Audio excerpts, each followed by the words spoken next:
Welcome back for another video tutorial brought to you by GraphicDesignerTips.com. What I want to speak about today in this tutorial is how to use the scale tool in Adobe Illustrator. The scale tool is important for many reasons. It helps you get the desired effect you want a lot quicker than actually selecting a whole element and dragging it and transforming it yourself. If you know you need it to be exactly half the size that it is, you can reduce it by exactly 50%, as opposed to if you highlighted this whole logo and then just kind of eyed it up. So another important thing is there are strokes.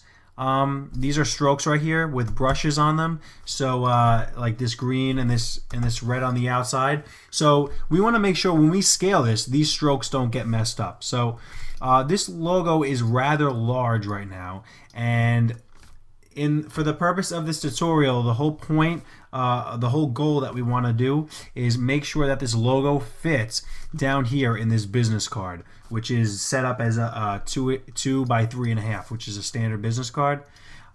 So if you didn't know what the scale tool was, you would just basically think, all right, let's select the logo and let's grab the corner, hold shift, and we're going to scale this down.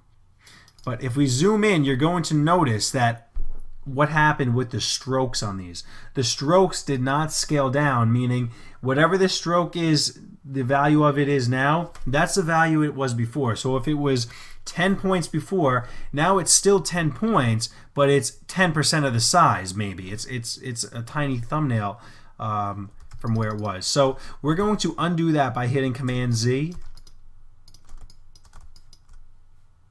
All right, we're going to do that right there.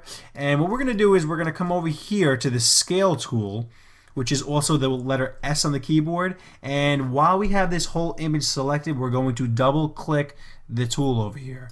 So double click that, and we could do a couple things. We could scale this uniform.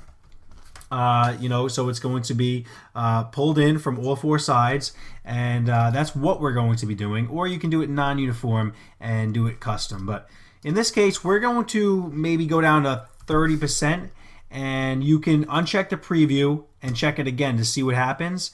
Now you're going to notice that those strokes are still not correct.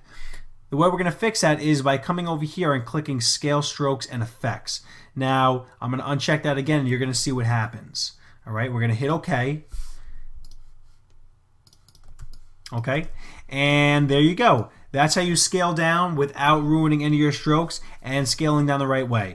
You also want to scale up the right way because you just want to make sure that everything is, especially with the strokes, whether you're doing anything with logos, and logos have a lot of strokes on them in some cases, strokes on text, strokes on elements and photos.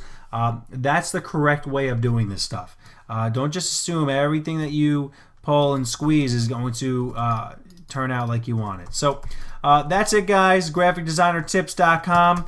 Check it out. Any questions, comments, let me know. Have a good night. Thank you for joining us. Peace.